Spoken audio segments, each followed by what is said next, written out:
오늘의 헤드라인입니다.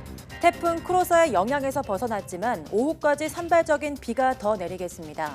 중부지방과 호남 경북 내륙에는 오후까지 비가 오겠고 낮 기온은 서울과 대전 31도, 광주 32도, 대구 34도까지 오르면서 찜통 더위는 한풀 꺾일 전망입니다. 3.1운동과 임시정부 100주년, 광복 74주년인 올해 우리 기업들이 탈일본 기술 독립을 선언하고 있습니다. 그러나 가장 큰 문제는 중소기업들이 감당하기 어려운 연구개발 비용인데 정부에서 복잡한 규제 해제와 자금 지원을 약속해 앞으로 귀추가 주목됩니다. 국내 연구팀이 3D 프린팅을 이용해 이를 3차원 전국으로 배선하는 기술을 개발했습니다. 이 기술을 이용하면 세밀하고 균일한 배선이 가능해져 웨어러블 전자기기나 체내에 삽입하는 바이오 전자기기 등에 적용할 수 있을 것으로 기대했습니다.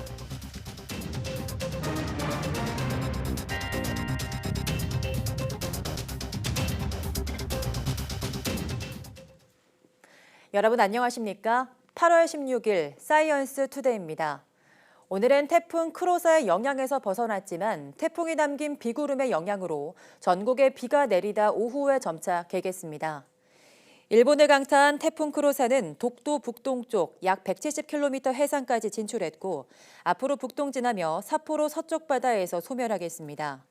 중부지방과 호남 경북 내륙에는 오후까지 5에서 10mm의 비가 오겠습니다. 오늘 낮 기온은 서울과 대전 31도, 광주 32도, 대구 34도 등으로 35도를 웃도는 심한 찜통 더위는 한풀 꺾일 전망입니다. 10호 태풍 크로사는 일본을 강타하며 한반도를 비껴갔습니다. 하지만 간접 영향권에 든 동해안에는 초속 20m의 강풍과 함께 200mm 안팎의 큰 비가 내렸습니다. 정혜윤 기자입니다. 태풍 크로사는 일본에 상륙하며 강력한 위력을 여실히 드러냈습니다. 집채만한 파도가 해안도로를 덮치고 강풍을 견디지 못한 나무는 부러지거나 뿌리채 뽑혔습니다. 태풍이 한반도를 비껴갔지만 영향을 완전히 피할 수는 없었습니다. 태풍 영향 반경이 350km 안팎에 달해 동해안과 남해, 동해 먼바다에는 강한 비바람이 몰아쳤습니다. 서귀포와 울산, 부산, 포항과 강원도 고성에서 초속 20m에 달하는 순간 돌풍이 관측됐고 영동 지방에는 시간당 40mm 안팎의 장대비가 쏟아졌습니다. 속초와 강릉 등 영동 지방은 하루 강우량이 평균 200mm에 달했습니다. 밤 사이에도 영동과 울릉도 독도는 강한 비바람이 계속될 것으로 보여 주의가 필요합니다. 영동 지방은 강한 동풍과 지형적인 영향으로 16일 새벽까지 시간당 30mm 안팎의 매우 강한 비와 함께 150mm 이상의 매우 많은 비가 내릴 것으로 보여 각별한 주의가 필요합니다. 기상청은 특히 산간계곡이나 하천에서는 고립사고 위험이, 해안가에서는 너울성 파도로 인한 안전사고 위험이 크다고 밝혔습니다. 특히 지난 봄 산불 피해 지역은 토사 유출과 산사태 등 2차 피해가 우려돼 철저한 대비가 필요합니다. YTN 정혜윤입니다. 제10호 태풍 크로사가 일본 서쪽 지역을 관통하면서 1명이 숨지고 34명이 부상을 입었다고 NHK가 보도했습니다. 태풍 크로사는 15일 오후 3시 15분쯤 히로시마 현 서남부의 구레시 부근에 상륙해 열도를 관통한 뒤 동해로 빠져나갔습니다. 이번 태풍으로 히로시마 현에서 80대 남성이 파도에 휩쓸려 사망했으며 일본 전국에서 34명이 부상을 입은 것으로 확인됐다고 NHK는 전했습니다. 또 기타 큐슈와 오사카를 잇는 산요 신칸센의 운행이 중단된 데 이어 일본 국내 항공 노선에서도 810여 편이 결항되기도 했습니다. 3.1운동 100주년, 광복 74주년인 올해 우리 기업들은 탈일본 기술 독립을 선언하고 있습니다. 일본의 수출 규제 조치를 기회로 핵심 소재와 기술의 일본 종속에서 벗어나기 위한 노력이 더욱 치열해지고 있습니다. 홍선기 기자입니다. 전자제품 소재를 만드는 이 중소기업은 최근 반도체 보호막 소재를 개발하기 위해 힘을 쏟고 있습니다. 반도체 제조 공정 최종 단계에 필요한 보호막 소재는 거의 전량을 일본에서 들여와 쓰는 상황. 국산화로 시장을 개척하기 위해 뛰어들었는데 최근 일본 수출 규제 사태까지 벌어져 개발에 더욱 속도를 내고 있습니다. 국산화하는 작업들을 사실 한 수년 전부터 해오고 있었습니다. 그래서 일부 가시적인 성과가 나오기도 했고 진행 중에 있는데 아마 이런 벌어진 사태로 인해서 그런 사업화 내지는 국산화하는 시기가 더 빨리 당겨지지 않을까 이렇게 생각을 하고 있습니다.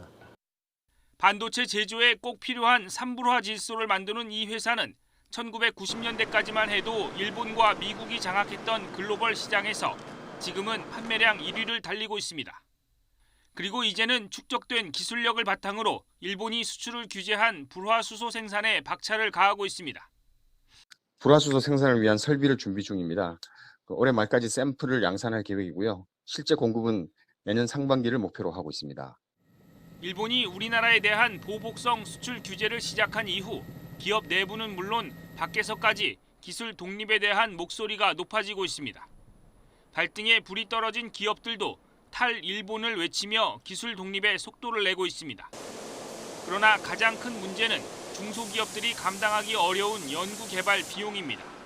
이 중소기업은 자금 문제죠. 그리고 연구 인력을 충원할 때 들어가는 비용 등이 지금 부족하기 때문에 그거가 적기적소에 빨리 지원이 된다면 이 같은 사정을 아는 정부도 지원을 아끼지 않기로 했습니다. 소재나 부품, 장비와 관련한 핵심 기술 개발에 나서는 대기업은 물론 중소기업에도 복잡한 규제 해제와 자금 지원을 약속했습니다. 여태합 면제 등을 통해 신속하게 R&D 사업비를 투입하는 등 7년간 약 7.8조 원의 대규모 투자를 계획하고 있습니다. 기업과 정부가 한 목소리로 기술 독립을 추진하면서 우리 산업 전반의 탈일본 시기가 더욱 앞당겨질지 귀추가 주목됩니다. YTN 홍성기입니다. 일본산 수입 석탄재에 대한 방사능 검사 강화에 이어 폐배터리 등 수입 폐기물 세종에 대해서도 이달부터 방사능 검사가 추가로 강화됩니다. 환경부는 폐배터리, 폐타이어, 폐플라스틱 등 3개 품목의 경우 수입 시 제출하는 공인기관의 방사능 검사 성적서와 중금속 성분 분석서의 진위 여부를 통관 때 분기별로 점검했지만 월 1회로 강화한다고 밝혔습니다. 또 수입업체의 현장 점검 등 사후 관리도 분기 1회에서 월 1회 이상으로 강화하기로 했습니다. 점검 결과 방사능과 중금속 기준이 초과할 경우 즉각 돌려보내고 검사 중위도 더욱 강화할 계획입니다. 수입 폐기물 등에 대한 방사능 검사는 국제원자력기구 IAEA의 원자력 4고 등급 7등급에 해당하는 국가를 대상으로 하는데 현재 해당 국가는 일본과 러시아 두 나라입니다. 환경부는 이 같은 조치는 수입 폐기물의 방사능 등에 대한 국민의 우려가 크고 지난해 수입량이 254만 톤으로 수출량의 15배에 이르는 등 폐기물 유입이 계속 증가하기 때문이라고 설명했습니다. 환경부는 폐기물 종류별로 업계와 협의체를 구성해 국내 폐기물 재활용을 늘려 폐기물 수입을 점진적으로 줄여나가기로 했습니다. 우리 정부가 주요 7개국 G7 정상회의를 앞두고 유럽 주요국을 대상으로 일본의 수출 규제 조치의 부당함을 알리는 외교 총력전을 펼쳤습니다. 윤강현 외교부 경제외교조정관은 현지 시각 15일 영국 외무부를 찾아 메나 롤링스 글로벌 이슈 담당 총국장과 면담했습니다. 이 자리에서 윤 조정관은 일본의 수출 통제 강화 조치와 관련한 우리 정부의 입장을 설명하고 오는 24일부터 프랑스에서 열리는 G7 정상회의에서 일본 측 주장에 기울어지지 않도록 당부했습니다. 윤 조정관은 현지 시각 14일에는 올해 G7 정상회의 의장국인 프랑스의 외무부 고위 당국자와 만나 일본의 화이트리스트 제배가 한국 대법원의 강제징용 판결에 대한 보복으로 이뤄진 부당한 조치라는 점을 강조했습니다. 올해 G7 정상회담 의장국은 프랑스의 주관으로 24일부터 26일까지 대서양 연안의 휴양도시 비아리츠에서 개최되는데 G7 일원인 일본의 아베 신조 총리도 참석할 예정입니다.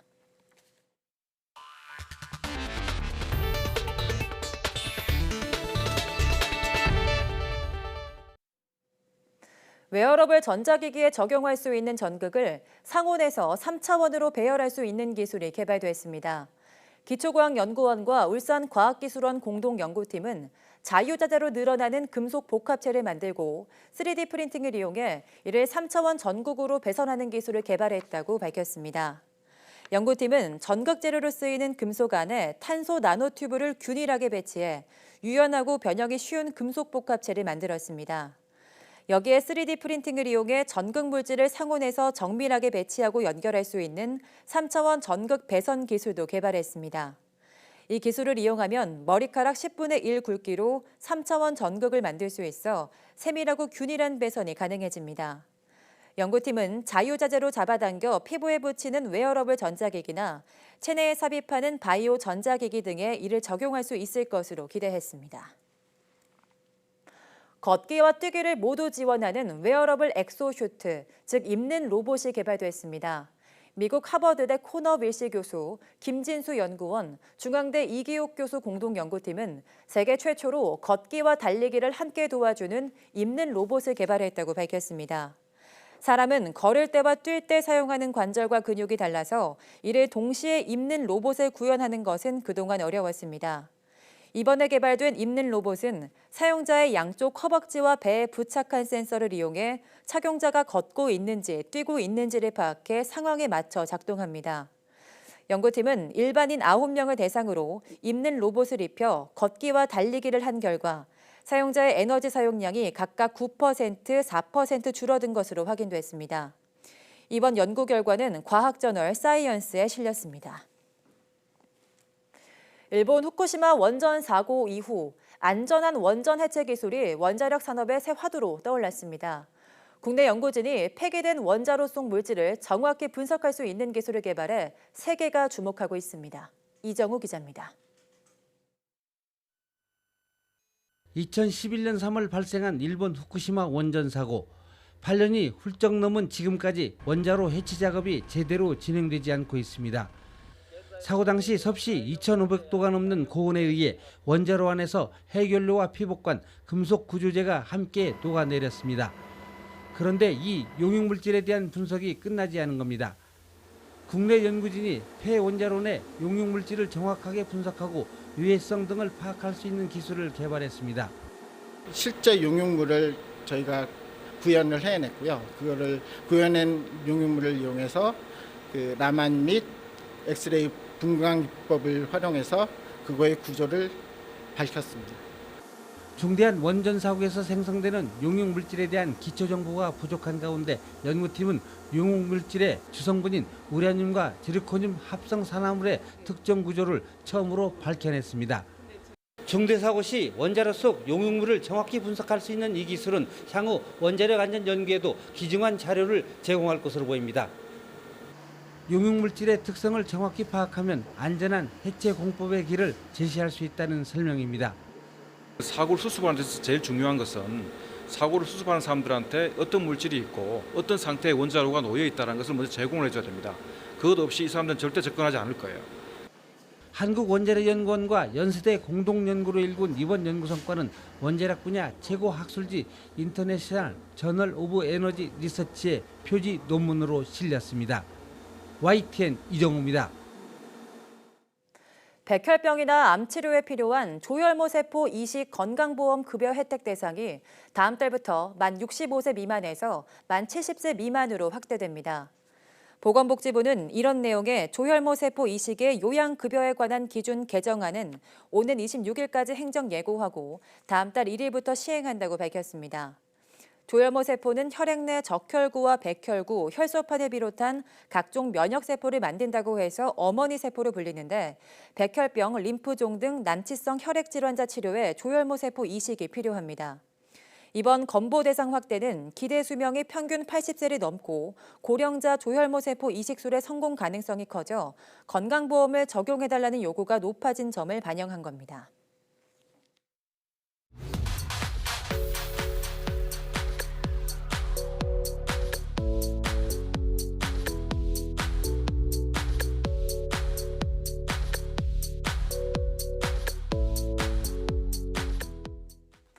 (1687년) 뉴턴은 만유인력의 법칙을 발견했습니다. 하지만 1915년 아인슈타인은 만유인력의 법칙은 과연 정확한가라고 생각하며 이 떨어지는 현상에 대해 고민하게 됩니다. 그러다 아인슈타인은 일반 상대성 이론을 발견했는데요. 이 상대성 이론으로 뉴턴 역학으로 설명할 수 없었던 우주의 운동을 설명할 수 있었습니다. 오늘 오후 사이언스 투데이 궁금한 S에서는 일반 상대성 이론에 대해서 재미있는 이야기와 함께 알아보도록 하겠습니다. 모두 많은 시청 바랍니다. 함께해 주신 여러분 고맙습니다.